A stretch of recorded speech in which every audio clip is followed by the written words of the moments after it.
प्राचीन समय की बात है, सतयुग और त्रेता युग बीतने के बाद जब द्वापर युग आया तो पृथ्वी पर झूठ, अन्याय, असत्य, अनाचार और अत्याचार होने लगे और फिर प्रतिदिन उनकी अधिकता में वृद्धि होती चली गई। अधर्म के भार से पृथ्वी दुखित हो उठी। उसने ब्रह्मा, विष्णु और शिव के पास पहुंचकर प्रार्थना की कि वे उसे इस असहनीय भार से मुक्त करें।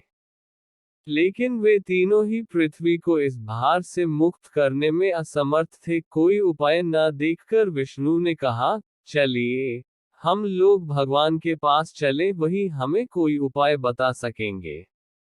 विष्णु, लक्ष्मी, ब्रह्मा और शिव के साथ गोलोक में पहुंचे तो उन्होंने परब्रह्म परमेश्वर को कृष्ण के रूप में और उनकी माया को राधा के रूप में देखा। गोलोक के वृंदावन नामक सुंदर और सुरम्य वन में एक सुंदर आश्रम था, उसी के निकट एक नदी बह रही थी।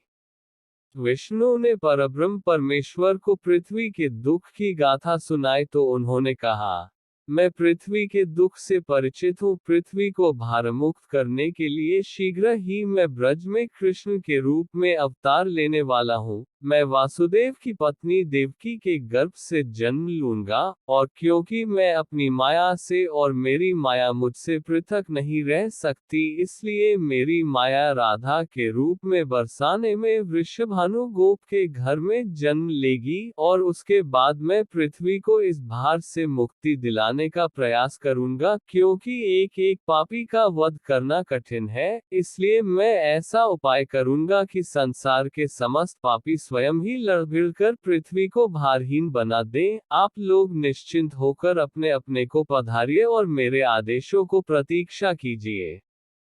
विष्णु आदि देवताओं ने परमेश्वर को प्रणाम किया और अपने अपने लोक में आकर परमपिता के आदेश की प्रतीक्षा करने लगे। कुछ समय बाद ही अत्याचारी और अनाचारी मथुरा नरेश कंस के कारागार में बंदी वासुदेव की पत्नी देवकी ने एक बालक को जन्म दिया। बालक के रूप में जन्म लेने से पूर्व ही भगवान ने उन्हें अपनी योजना बताते हुए आदेश दिया था कि वासुदेव जी उन्हें गोकुल में नंदगोप की पत्नी यशोदा के पास छोड़ आए और उसी समय उनके गर्भ से जन्म लेने वाली कन्या को लाकर कंस के हवाले कर दें। वह कन्या मेरी योगमाया है। वासुदेव ने ऐसा ही किया और कृष्ण गोकुल में नंद गोप की पत्नी यशोदा की गोद में पलने लगे। उसी समय उनकी माया ने भी राधा के रूप में बरसाने के वृषभानु गोप की पत्नी के गर्भ से जन्म लिया, जिसका नाम माता पिता ने बड़े चाव से राधा रख दिया। दो अलग अलग गांवों में रहते हुए भी राधा और कृष्ण बचपन से ही एक दूसरे को चाहने लगे थे। वन में गाय चराते हुए अक्सर राधा से कृष्ण की भेंट हो जाया करती थी। फिर जब वे दोनों बड़े हो गए तो जब भी रात की बेला में कृष्ण अपनी बांसुरी के स्वरों द्वारा अपनी प्रियतमा राधा को पुकारते, राधा अपनी सहेली गोपबालाओं के साथ कृष्ण के पास पहुंच जाती। राधा और कृष्ण का यह प्रेम दो किशोर लड़के लड़की का प्रेम था, जो थोड़े से दिनों में ही पूरे ब्रज में चर्चित हो गया। नंद बाबा और यशोदा ने चाहा कि कृष्ण का विवाह राधा के साथ कर दिया जाए। उधर बरसाने में वृषभानु और उनकी पत्नी कलावती की भी यही इच्छा थी। एक शुभ दिन देखकर राधा और कृष्ण की सगाई कर दी गई। पूरा ब्रज प्रदेश आनंदोल्लास भरे उत्सवों से भर गया, लेकिन उन दोनों का विवाह नहीं हो पाया था कि कंस के आदेश पर अक्रूर कृष्ण को बुलाने के लिए मथुरा से वृंदावन पहुंच गए और अत्याचारी कंस तथा राक्षसी स्वभाव वाले उसके अनुचरों का वध करने के लिए कृष्ण को बलराम के साथ वृंदावन छोड़कर मथुरा जाना पड़ा। और मथुरा में कंस आदि का वध करने के बाद मथुरा राज्य की सुरक्षा के उत्तरदायित्व ने कृष्ण को इतना उलझा दिया कि वह चाहकर भी वृंदावन नहीं जा सके। अपने जामाता कंस के वध का बदला लेने के लिए उसके ससुर जरासंध ने अपनी विशाल सेना के साथ मथुरा को घेर लिया, लेकिन कृष्ण और बलराम ने अपने पराक्रम से जरासंध और उसकी विशाल सेना को पीठ दिखाकर भागने पर विवश कर दिया।